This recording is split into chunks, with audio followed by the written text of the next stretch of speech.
Good evening. Welcome to Q&A. I'm Tony Jones, and answering your questions tonight, the director of the Centre for Public Christianity, John Dixon, theoretical physicist and cosmologist Lawrence Krauss of the Origins Project, Health Minister Tanya Plibersek, the Shadow Minister for Climate Action, Greg Hunt, and doctor and commentator and author Cindy Pan. Please welcome our panel.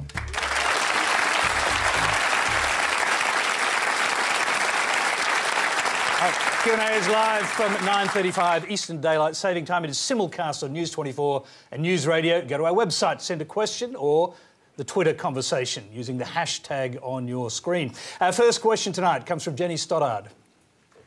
Professor Krauss, science claims more than method.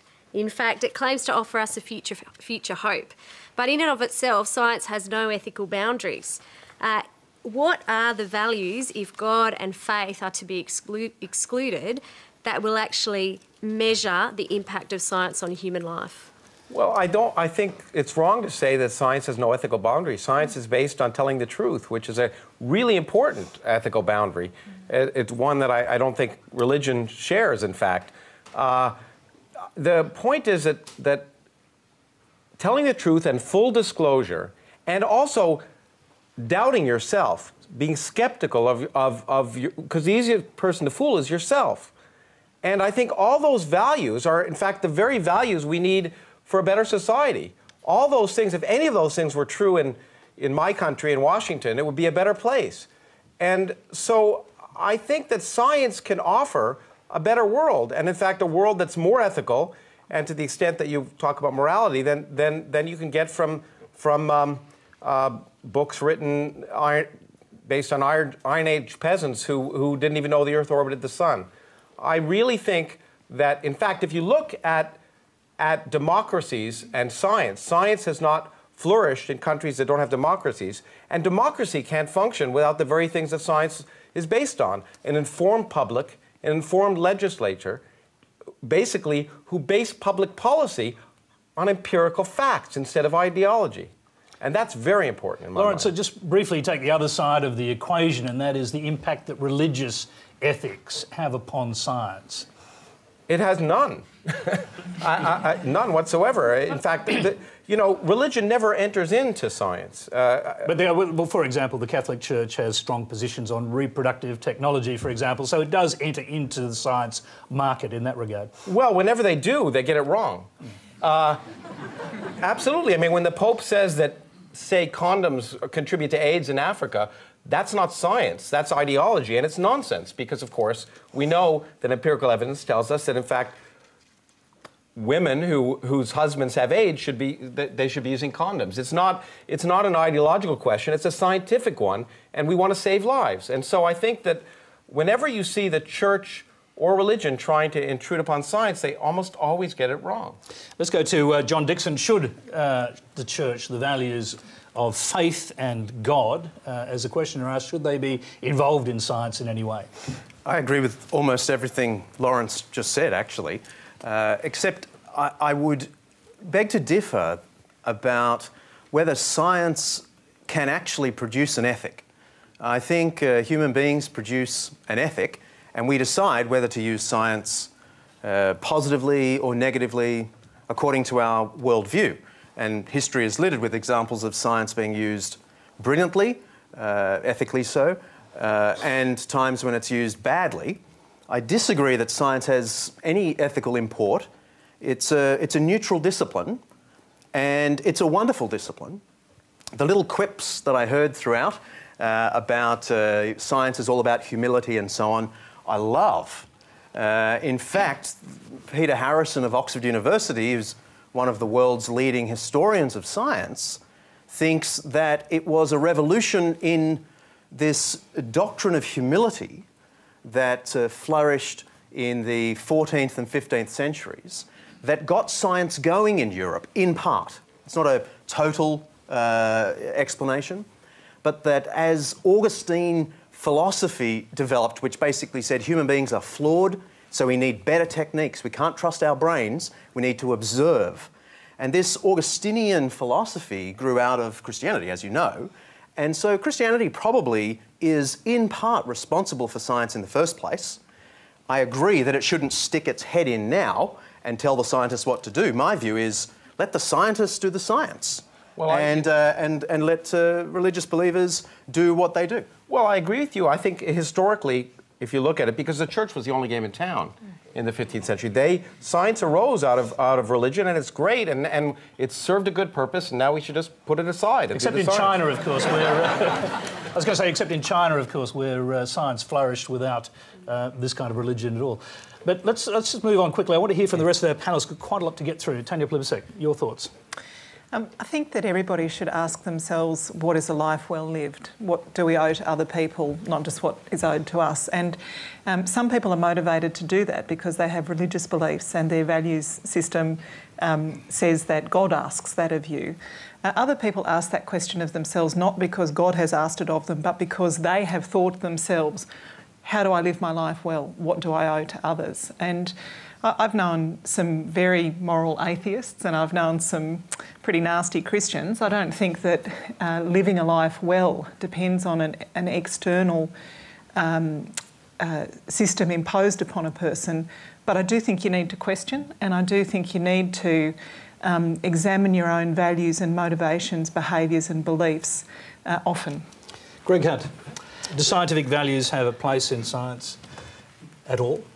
Well, look, you have a role... Religious values, I should say. You have a role for faith, a role for science, which are equally about trying to give people a sense of hope and of aspiration, of improving the world in which we live, and both can play a critically important part. Historically, they have. Each has been used for good, each has been misused for bad on different occasions. That's about the hands in which it's exercised. But I had an experience just today where they both came together. I was in a little country church. It was for the funeral of a friend of mine. He was an 81-year-old dairy farmer, John Coleman, same name as the footballer. He lived a magnificent life. He was ultimately an incredibly rational person. He was an accountant and a banker. He became a dairy farmer. He used science in helping to advance feeding people, as he called it, giving people milk products. He was also a man of great faith, and there was an incredible beauty as 300 people crowded into a small country church, and there was a great sense that he had lived a life, to use Tanya's terms, which was the life well lived, and it was based on the duality, and that was magnificent for me, this sense of a life of purpose and practice and living in the world of science and farming and food, and a life of culture, of community and of faith. And that, to me, is what we should be about. Cindy Pan. Well, certainly I think ethics, not necessarily religious ethics, but ethics generally, has a central and vital role in science, certainly from a health perspective. And I was always taught by a professor that that in fact ethics was the starting point for any study. If it didn't pass the ethics committee, they didn't look any further, because if the ethics is bad, the science is bad, and that was basically the dictum. If the ethics is bad, you don't need to read any further because the science is by definition then bad. And certainly in terms of religion and science, I mean, Lawrence was referring to the issue of, you know, Catholicism and condoms and HIV transmission. I was reading, you know, in the context of, you know, all the cardinals sort of jockeying for the new position, and apparently this African cardinal is considered very progressive because he has said that that in these sort of couples where one partner is HIV positive, that condoms might have a role. So, I mean, obviously that is definitely so, but I find it interesting that that's considered progressive, because I think most people would consider that obvious. And then in terms of... but that's progressive for the Catholic Church. Yeah, and then in terms of the Catholic position on abortion, and even some non-Catholics' position on abortion, I mean, there was a recently highly publicised case of that woman in Ireland who died in a major public teaching hospital because a DNC wasn't carried out, and there was certainly no good medical reason not to, but I think it was more of a sort of a religious thing, and I'm sure many of the doctors there felt very tortured by that having to let a perfectly healthy woman die. And personally, I think that there's nothing ethical about allowing someone to die in those circumstances on religious basis. So I think their religion and ethics actually become an oxymoron. Not always, but in certain instances, definitely. So. All right, it's good underpinning for the discussion we're about to have. You're watching Q&A. Remember, you can send your web or video questions to our website. The address is on the screen. Our next question is a video. Comes from Kerry Harrison in Harristown, I should say, Queensland. I expected my kids to be taught science in science classes at their local state school. So I was a bit angry when my son was taught a creation story about the origin of the universe in his Year 11 physics class at a local high school. My son didn't want me to do anything because he was concerned about possible repercussions for his grades, which in Queensland count toward university entrance. So I want to know from the panel what your attitude is towards the teaching of religion in science classes, and to Tanya and Greg in particular, what you and your parties will do to stop religion being taught in our science classes. Tanya Plibersek, let's start with you. Well, I just think that's an extraordinary story. I'm quite happy for kids at school to participate in religious education if their parents want them to, but science is science, and I don't think there are many scientists who would accept the literal interpretation of the Bible, the creation of the earth. It shouldn't happen. We've got a national curriculum being developed. I don't think creationism is going to be in the science curriculum of the national curriculum. So will the federal government be in a position to impose a national curriculum on states like Queensland if they choose to continue not to do that? Well, look, I'm not sure how widespread this is. Well, that's a state school. Yes, but it's one state school. You might have run into one teacher with particular views in one school. I don't know that we can say that that is a characterisation of what's being taught in science in all of our state schools. I'd be very surprised and very disturbed. People have written me once I've come to Australia and given me a lot of examples in Queensland, the fact of creationism being used in science. Well, tell you what we'll do. We actually have another video question which I think demonstrates that this is a little more widespread. It's from Kathy Byrne in East Ballina, New South Wales. Let's go to that one as well.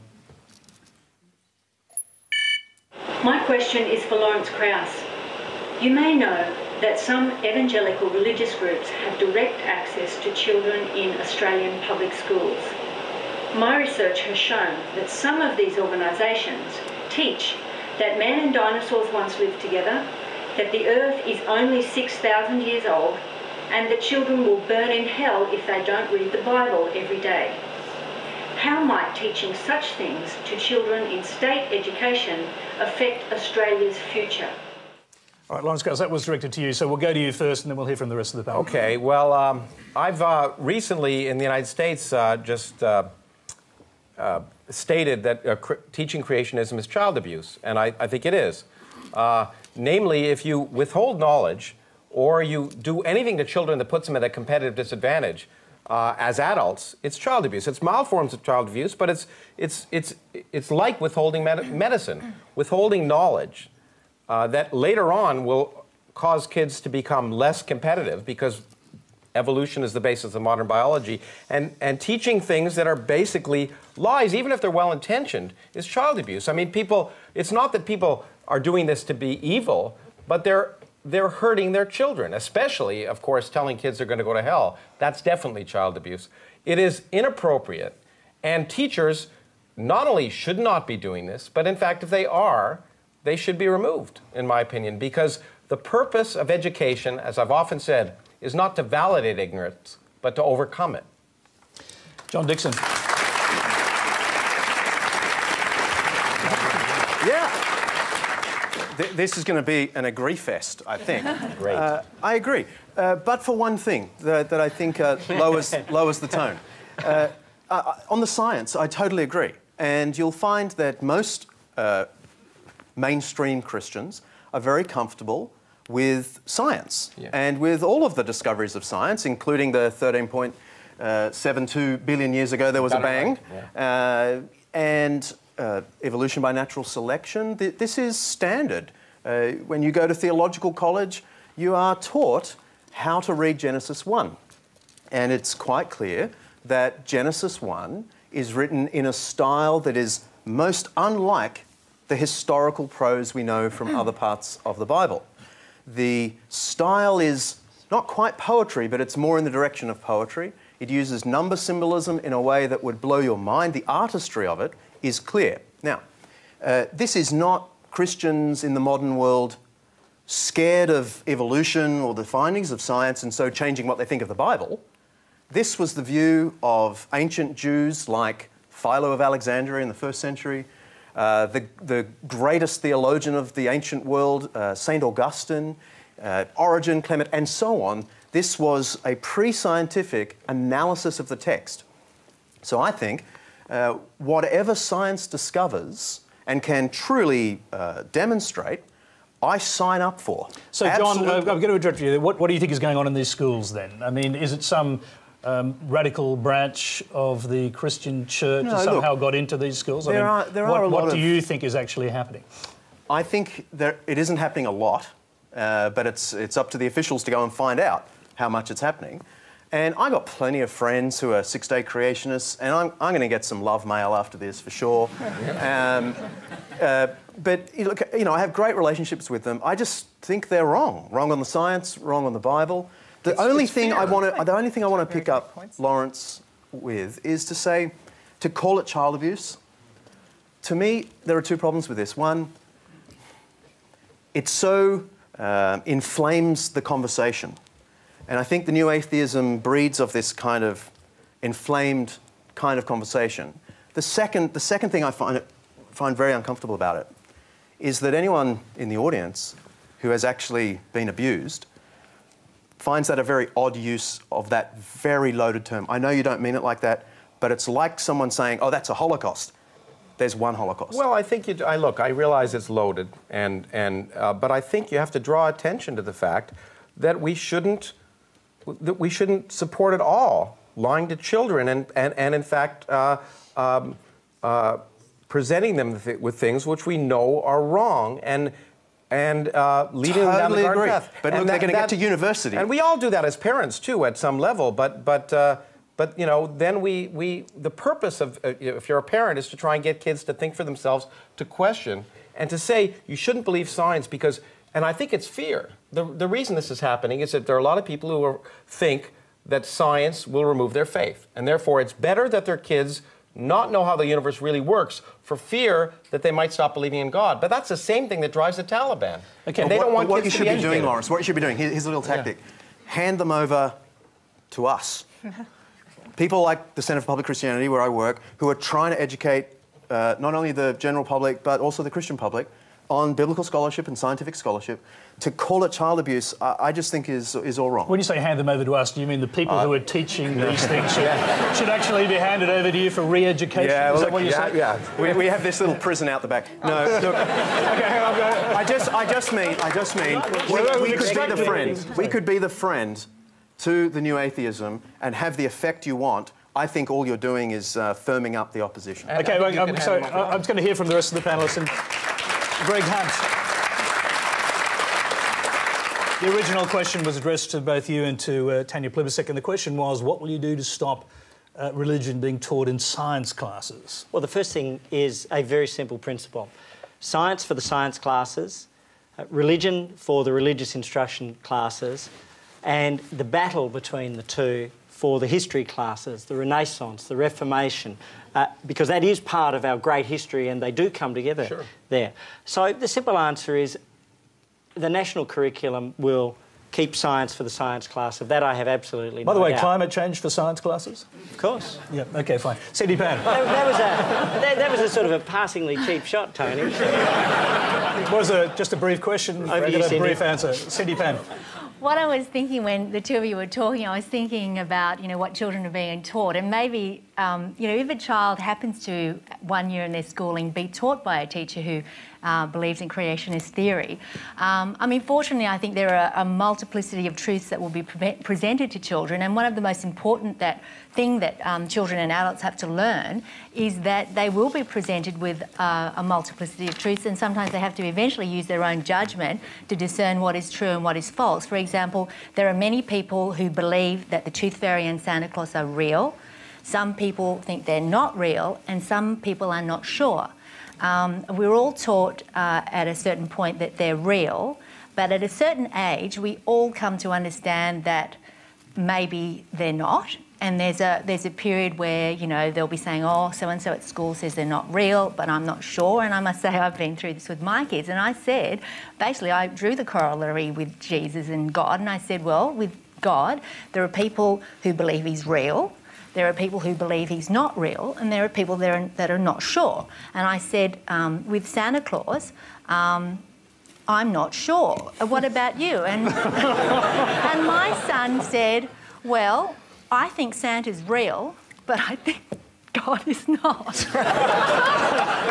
And I think, it's the same with consistent philosophy going on in your family. With the creationist thing, they're going to hear that story, and it's a story, and all stories have value, and sometimes it's not simply a question of is the story true or is it false. A story has value regardless of whether it's true or false. For example, we all enjoy Little Red Riding Hood, The Three Bears. There are all these stories that are eternal, that have mythical status, but they have value because there's often a moral, or they're entertaining, or for whatever. Cindy, I hope you're not making the comparison with the God thing here, because how many adults do you know come to believe in Santa?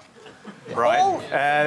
Well, I'm just saying that adults come to believe in God. There are the analogy doesn't work for me. Whatever age who believe, there are people who don't believe, and there are people who are not sure. You believe.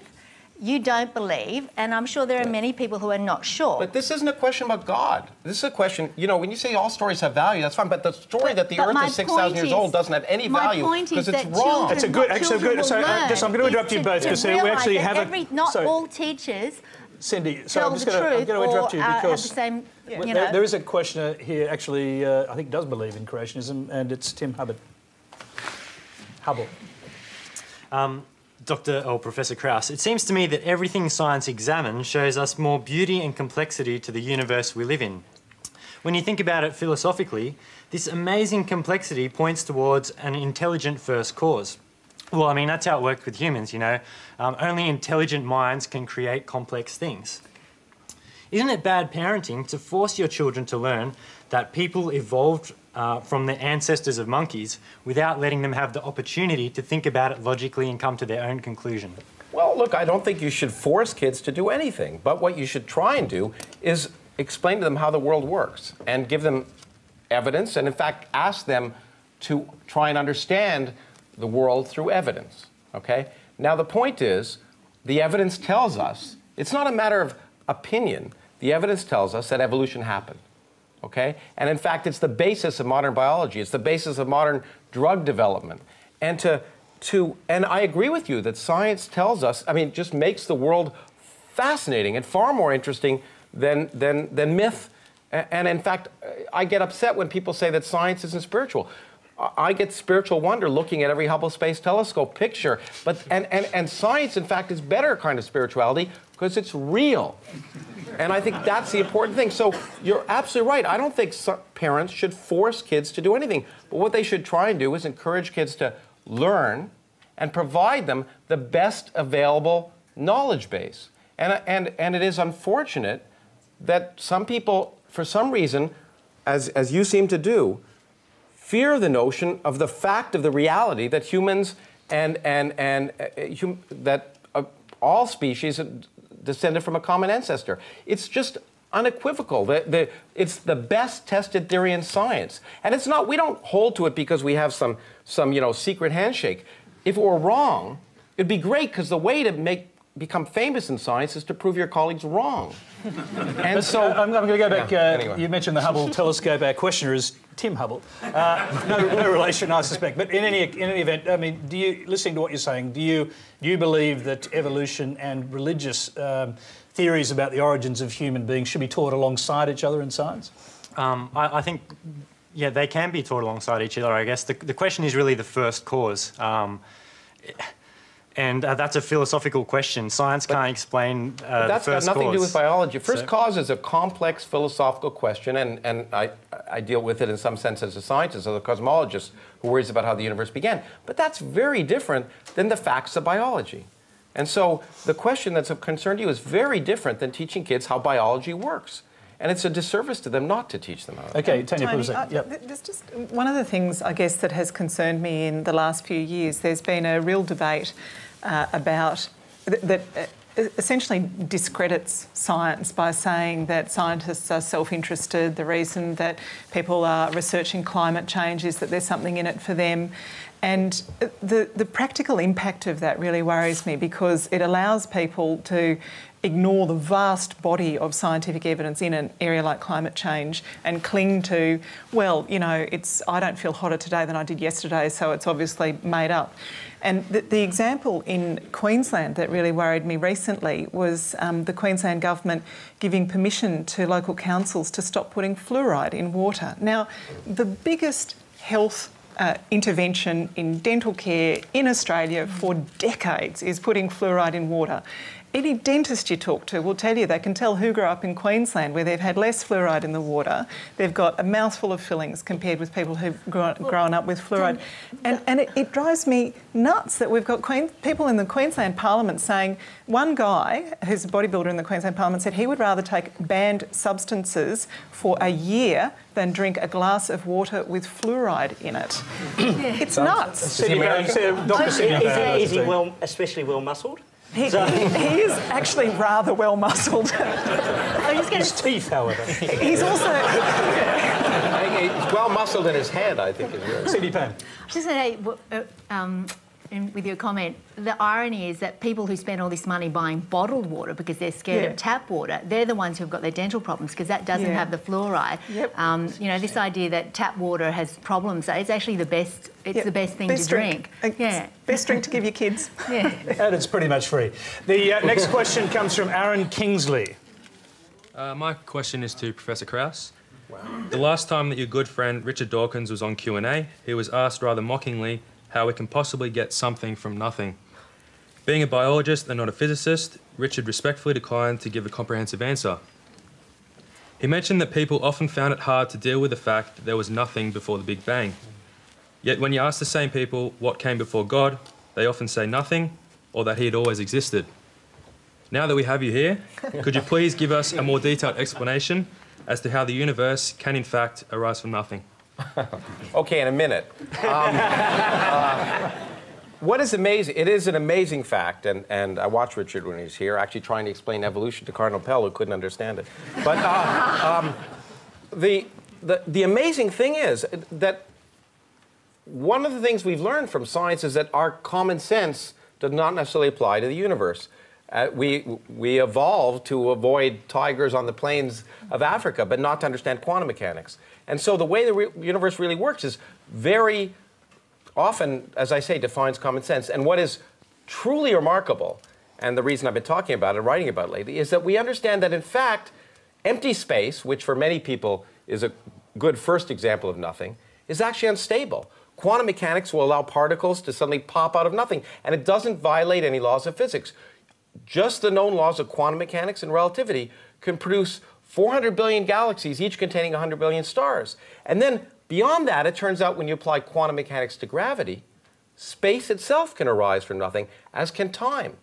It seems impossible, but it's completely possible. And what is amazing to me is if you asked what would be the characteristics of a universe that came from nothing by laws of physics, it'd be precisely the characteristics of the universe we measure. And in fact, one of your Australians measured a key part of it and won a Nobel Prize. He's been on this program, my friend Brian Schmidt. And that was completely unexpected. It is amazing that our universe looks exactly like a universe that could have come from nothing. Does that prove it? No. But it makes it plausible. And that is amazing. Just like, in fact, before Darwin, evolution was a miracle, or life was a miracle. Every life form was specially created. Darwin didn't know about DNA and genetics, but when he showed that looking at the evidence, it was plausible, that all of the diversity of life could come from a simple beginning. And I find those things worth celebrating, independent of whether they relate to God or not. The universe is unbelievably amazing. Just before we've got a question on that. I'll just quickly bring in Harold Jansen before I bring in the other panelists. So if you're claiming that the universe came from nothing, and nothing isn't really nothing, where did the nothing come from? No, well, look. You know, the interesting thing is science. Where did the laws of I didn't physics say it's come not from? nothing. I actually think the point is, science changes what we mean by words. So I've discussed with philosophers, and they say, you know what, we don't like your definition of nothing because it's not what Aristotle described. Well, the point is, science changes the meaning of things. It's called learning. And you might have said that nothing was an infinite empty void, like the Bible would have said. Well, that would be empty space. Okay? We've learned that that kind of nothing is much more complicated than you thought. There's nothing in it. There's no real particles, but it actually has properties. But then the point is that you can go much further and say there's no space, no time, no universe, and not even any fundamental laws. And it could all spontaneously arise. And it seems to me, if you have no laws, no space, no time, no particles, no radiation, it's a pretty good approximation to nothing. But Harold actually asked the question, I think you were saying, did the laws of physics equally spring from nothing, fully formed into existence from nothing? What is surprising is that the conventional wisdom right now, which could be wrong, and that's the other nice thing about science, we don't mind being wrong and changing our minds, unlike religion, but is that in fact, because of discovering that empty space has energy, it seems quite plausible that our universe may be just one universe in what could be almost an infinite number of universes, and in every universe the laws of physics are different, and they come into existence when the universe comes into existence. So our laws of physics may become, God forbid, forgive me for saying that, but God, just environmental science. Could some of those universes have gods creating them? No, because the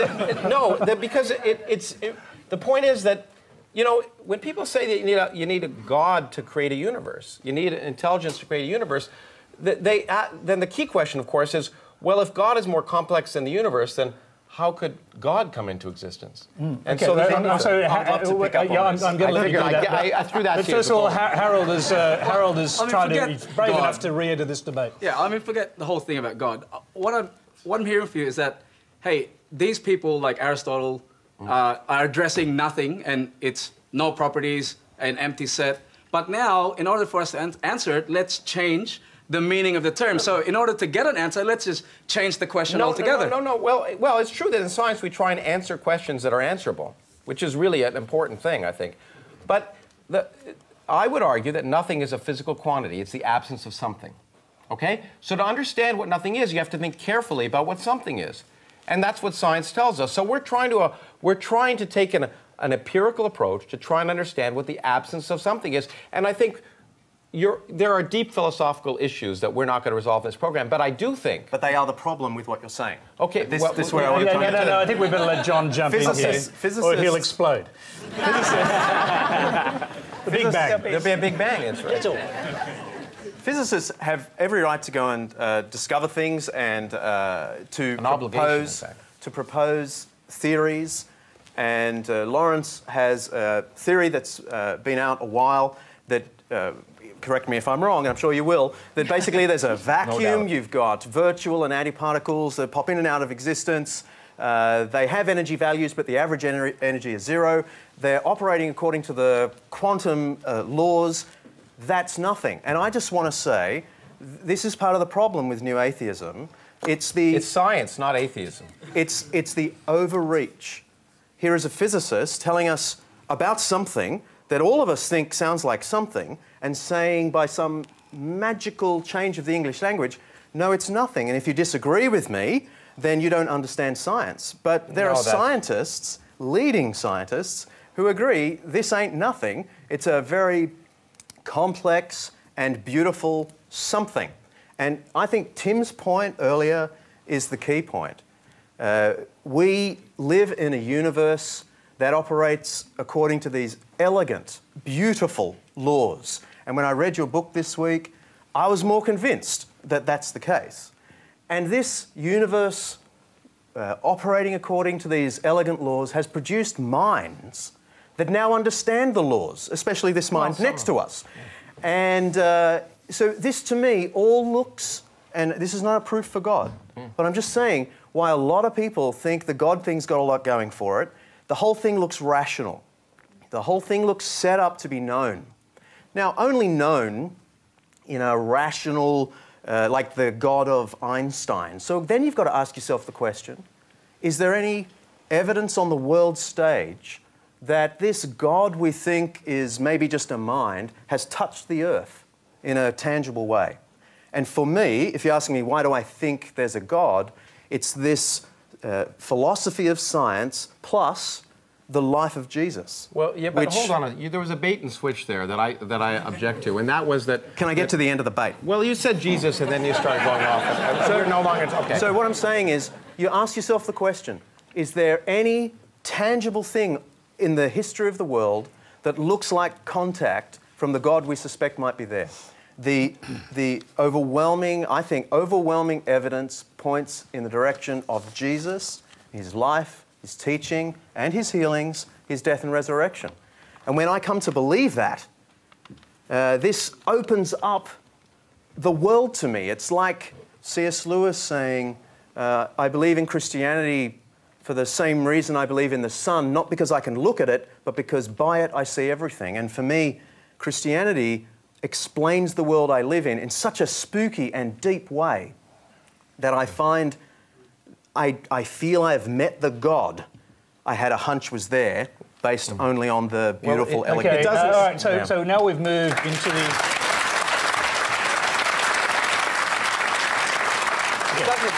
Now, I was going to say, I'd like Lawrence to respond to that. We've moved into the area of intuition now. And perhaps we have also with your idea of nothing. And this is the problem, isn't it? We have two competing theories as to how the world came into existence. Well, I think the point is, I really object when it's two competing theories. One, a scientific theory is falsifiable, it's testable. God isn't testable. I can't disprove the existence of God. I can't disprove the possibility that we all were created 3 seconds ago with the memories of this delightful conversation we've had. So the point is that we can putting play science... you back the tape later. putting science and religion as if they're competing theories does a disservice to science, because science, you know, you can That's say... not that, what you're hearing from me, though, is well, it? no, it is, because you're saying that explains the world to you. It doesn't... Christianity doesn't explain how airplanes fly, or how... And the bait and switch that worried me is when you say all of this provides clear evidence that there's intelligence or design. The point is, the universe behaves... But the universe, if you look at it, it behaves as if there's no purpose to the universe. Now, does that prove there's no purpose? Absolutely not. But a universe that behaves without purpose, and a universe created by God to look like a universe without purpose, well, they might as well be the same to me. It makes God irrelevant, and God is irrelevant. Okay, I don't want to make the rest of our panel irrelevant. I want to hear how they're responding to your arguments, and I'll start with Tanya Plibersek. Well, the only thing that I'd like to hear a bit more of is the science of Star Trek, Yeah, Lawrence. so if we could move the conversation a little bit more to the science of Star Trek, that would be excellent.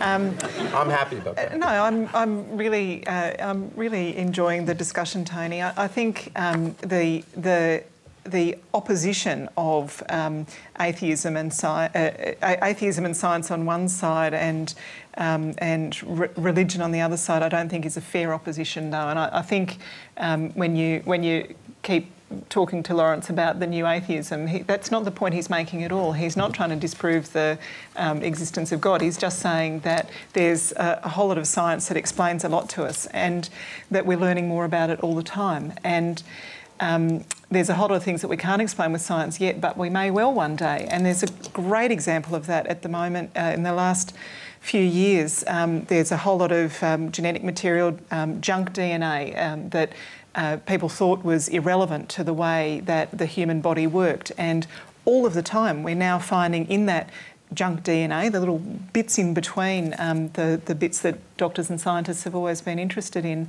finding that the junk DNA affects the way that the body behaves or responds to drugs, or better treatments can be developed. And I think that that's a really good analogy for our understanding of the world as well. I hope and expect that my children and grandchildren will understand the universe a whole lot better. And one thing, though, Lawrence, I did want to disagree with you on on. You talked about we've evolved to kind of escape from tigers, but I think that it is a marvellous thing about the human mind that we have this quest for understanding of how the universe started and how our bodies work, and all of the things that are unclear to us now. It is a beautiful and unique thing about the human mind that we are impelled to ask those questions and to seek answers for them. Yeah, I just note that you want to hear about the science of Star Trek. I'm just imagining you sitting in Parliament thinking, "Beam me up, Scotty." You should say that. Go ahead. We are in fact debating the Big Bang in the next parliamentary sitting, so. It is quite an amazing...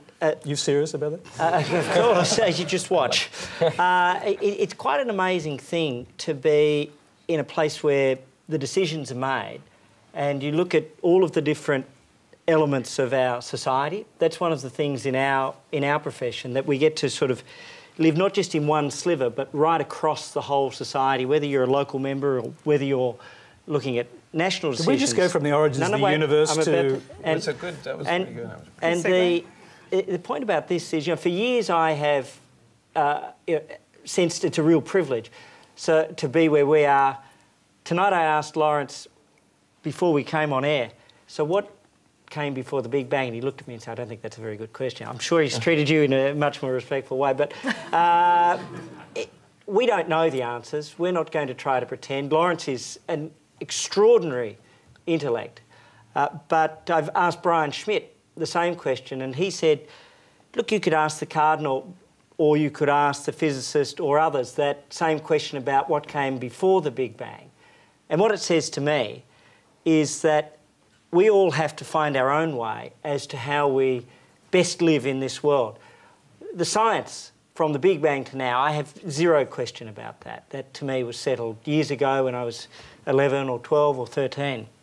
But how we live, that's the question which is interesting in terms of faith and how people find their way through life and how they relate to each other. That's why the two are important and why they have to coexist together. Cindy Pan. I think there's fiction and there's non-fiction, but I think there's just as much truth and value and inspiration in fiction as there is in non-fiction. That's why it doesn't surprise me that you find the truths that you find in a story that I don't necessarily think is non-fiction, but I see the truth in it. I think, just to draw an example a lot of people will be familiar with, say the story The Life of Pi. Most people are familiar with that story either because it was a Booker Prize winner or because of the movie.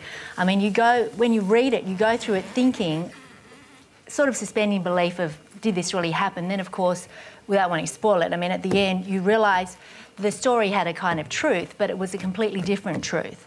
And I think, and as the main character said, you believe whichever story you like, but they're both true. They're true, one as an allegory or metaphor, but the truth is the same whichever way you want to look at it. And I think that in terms of the relevance of the truths and how powerful those truths are, obviously from a science and particularly from a medical perspective, the truth of evolution and Darwinism, Mendelian theory, I mean, this is alive and well today. And I was thinking when you were talking about physicists and evolution, I mean, with physicists and scientists and doctors, it is survival of the fittest, because basically if your theory can be destroyed by a fitter or more logical theory, then it will be. So it is the survival of the most logical or more scientific and rigorously thought through theories that prevail and allow then further theories to be built on those theories. I just want to jump in one more time because it sounded very good what you said, Greg, but it does sound good, but I think your determination of the good life you want to live, to a great extent, is based on science. In fact, it's based on the fact that you shouldn't have slaves, that women actually are equals of men, that all the things that science has ultimately led us to have produced what I think most of what you would describe as a good life. I ask people, if you stop believing in God, would you go out and murder your neighbor?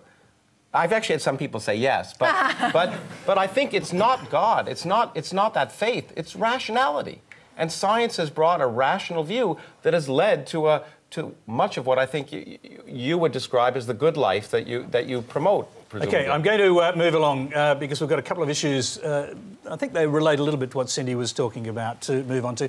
You're watching Q&A. The next question comes from Miloš Nikolic. Down here. You're a popular man tonight, Professor Krauss. This is again for you. Discussions about climate change have become increasingly polarised and emotionally charged. On one extreme, you've got people who deny that climate change is real, and on the other extreme, people deny that they say that the science is done and that there is no debate and no uncertainty. So as a physicist, would you agree that due to the extremely complex nature of climate systems, climate science doesn't have the capacity for rigorous proof and, sorry, what was my question? And predictive powers as physics does? And if so, do you think this should influence the tone of the discussions around climate change? Well, climate science is complex. I do physics because it's easy. But I disagree with you. I think, you know, the point is that climate scientists are scientists. They're trying to make predictions and test their models. And in fact, there's a tremendous amount of evidence that, in fact, our models are basically correct. But the thing that is often not realized about climate change is it's not a prediction of the future. It's happening. It's data. Sea levels are rising. But there is a lot of predictions that are made by climate scientists. And I'm not coming at this question from a denial. But I think the key point that you mentioned is the word uncertainty. The great thing about science is that there's uncertainty. Because in science, and probably it's the only area of human activity where you can actually quantify your uncertainty. And the good climate scientists will build models and they'll quantify their uncertainty. And that makes it more powerful and not less powerful. But do you think that people acknowledge that, though? Because I find that a lot in the public debate, there's people who just say there is no uncertainty. What science Well, there's no says uncertainty about the data. I mean, facts, you know, it's true that models depend upon, you know, some of them are right or some of them are wrong. But the facts are that the climate is changing. And the climate is changing at an incredibly accelerated rate that is completely consistent with human industrial activity.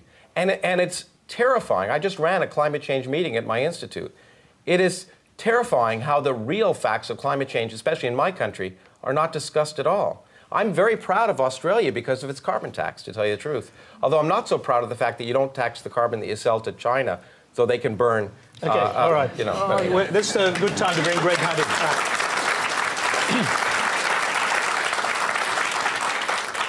Look, for me, for us, there's an acceptance of the science. There's also a recognition that science is always evolving. There's a new assessment report being done. Models are being redone. I won't predict what outcomes that will have, but the general view is likely to be a reaffirmation, plus or minus some elements of the basic view. The real debate here is about the right policy response. What is actually going to reduce emissions? And our debate in Australia, and this is where I would absolutely disagree, Lawrence, is about the fact that our emissions go up, not down, under the carbon tax. You are ultimately a rational person. Electricity is an essential service. Therefore, it's barely affected in its demand by price rises. What does that mean? It means that we go from 560 million tonnes of emissions in Australia in 2010 to 637 million tonnes. So the big thing about the carbon tax is it doesn't actually reduce emissions. Our emissions go up, not down. And so for everybody who's concerned about climate change, the first thing you'd say is, heck, actually, it doesn't do the job. Okay, all right. Then it affects families. On that score, I have to bring in Tanya Philippsek. I need to respond to a number of those assertions.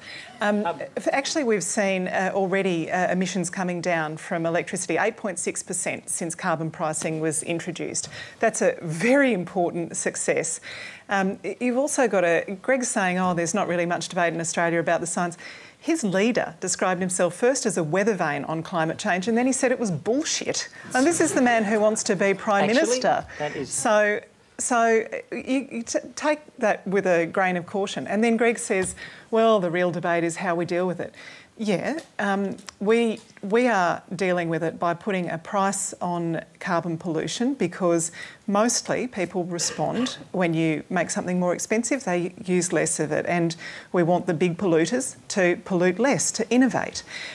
Greg's proposal is that he should use taxpayers' money to give to large companies on the off chance that they might reduce their emissions sometime in the future. So we use the money from the big polluters to change the way that that people use electricity, and we have the opposition that say we use taxpayers' money to pay it to the big polluters in the hope that something will change in the future. I think That's I better the essential respond just difference. briefly to that. Briefly, because there is a question for you coming up, okay? The answer is very simple, that the government system is an electricity tax and it's a gas tax, and that means it's on families and small businesses.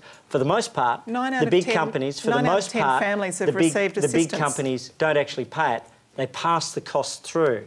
It's only those Australian firms which are export exposed, which aren't able to pass it through, which is why today we've seen one of our great Australian firms, Amcor, talk about the loss of 300 jobs because, in part, due to the impact of electricity prices. So in places like the Prime Minister's own electorate, jobs were lost today. In places like Peter Dutton's electorate of Dixon, jobs with Amcor were lost today, Greg, a high dollar and then electricity prices. All right, quick response. The jobs go to there is a China. question for you. The jobs go to China and the emissions go to China. Carbon pricing has had a fraction of the impact on Australian businesses that the Australian dollar has had.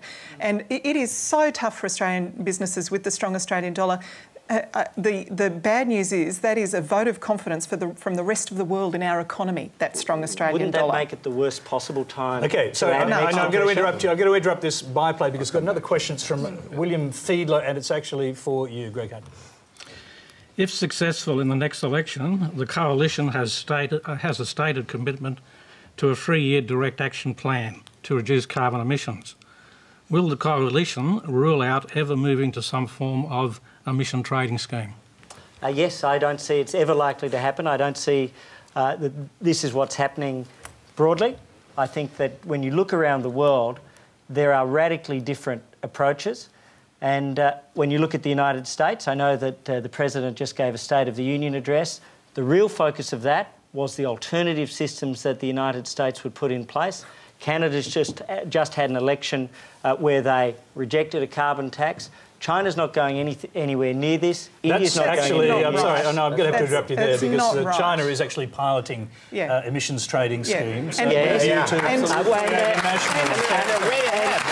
can guarantee you that China will not be imposing a nationwide electricity, energy, gas tax. That, I don't suppose you can guarantee that. I have to say this. By the end of this year, 1 billion people will live in countries, cities, provinces, states that have carbon pricing of one form or another. 1 billion people, all of Europe, New Zealand, China. Let me jump into why it's really important, even if you lose a few jobs now, that you consider doing this, because you want to build innovation. I want to reduce but let me just finish for a second. I don't want to but I think Australia is particularly susceptible. I know when I've come here periodically, and I know there's been a lot of issues about refugees and immigrants. Well, all the models of climate change suggest that in the equatorial regions of the world, that's where they'll be hit the worst. And now you're worried about refugees when 2 billion people don't have places to live, or in fact their agricultural systems are gone. You're really going to have to worry in Australia. Okay, just pause. I'm going to put you on pause. I'm going to put you on pause for a moment. As a tweet has come in from Alicia101. 13 years later, what does Hunt now have to say about his thesis, a tax to make the polluter pay? Well, it's actually 23 years later, and I'm very proud of what was written then, because it was about trade-waste systems, and it was about the point that you've got to choose the right economic instrument for the right problem. And the problem with, as Nobel laureates have said... Which was the polluter in the polluter here? This was about trade waste, so things such as zinc, cadmium, lead, where if you have a local problem, you can solve it locally. If, however, you have a problem with an inelastic good or an essential service, such as electricity, what you see is that you can drive up the price and it has very little effect. Those figures you gave were incorrect because quick question the for you, overwhelming based on the philosophy of that idea that you just put forward, is do you agree that CO2 is a pollutant? Well, I believe it has an impact on our atmosphere. If you call it a pollutant, if you call it a source of impact, it's a source of climate change, and climate change is a problem. The real point at the end of all of this is, if you want to do something about CO2 and climate change, you wouldn't put in place a carbon tax, because in Europe, to big business. In Europe, it hasn't done the job. In the United States, we've actually had a decrease in emissions because of the change in technology, which has been a tremendously important thing.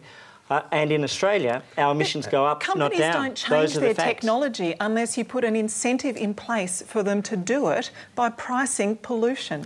We price pollution. You don't dump your garbage in the street for free. It's not pricing pollution, it's increasing the cost of electricity. OK, hold on. We're almost out of time. Last question is on this subject, a bit more general. It comes from Ian Parkin. As a Christian, I believe that my faith helps me to find meaning and purpose in my life and a sense of responsibility for the way we treat our planet. My question is, do Christians have a special responsibility to respond to human-induced climate change? John Dixon, let's start with you. Yes. But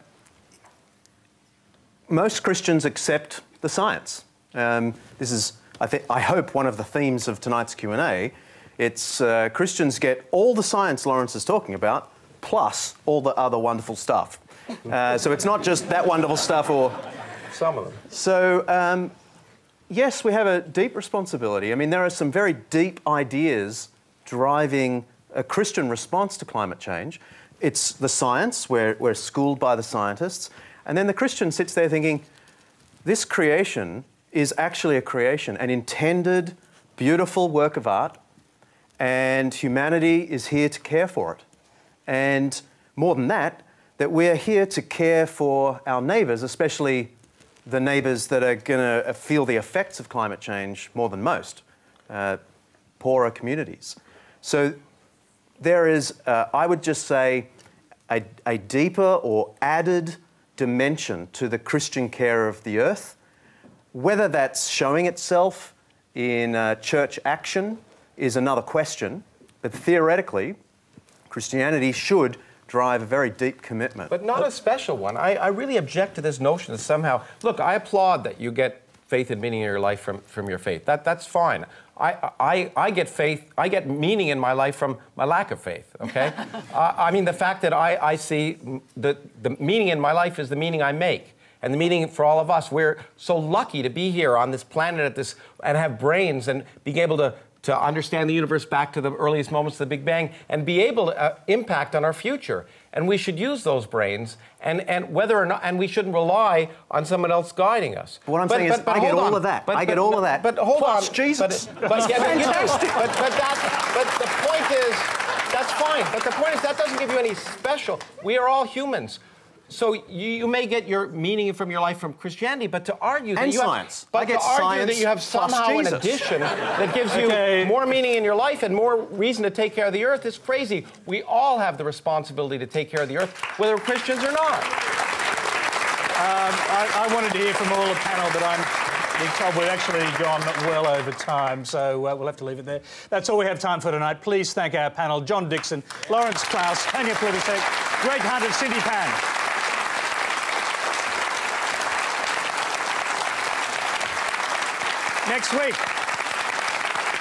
Next week on Q&A, we'll turn our attention back to our own small corner of the universe with the US Ambassador to Australia, Jeff Blash, Australia's Foreign Minister, Bob Carr, the Shadow Minister for Communications, Malcolm Turnbull, Egyptian novelist, commentator and activist Ardaf Souif, and author, feminist and social commentator Eva Cox. Until next week's Q&A, good night.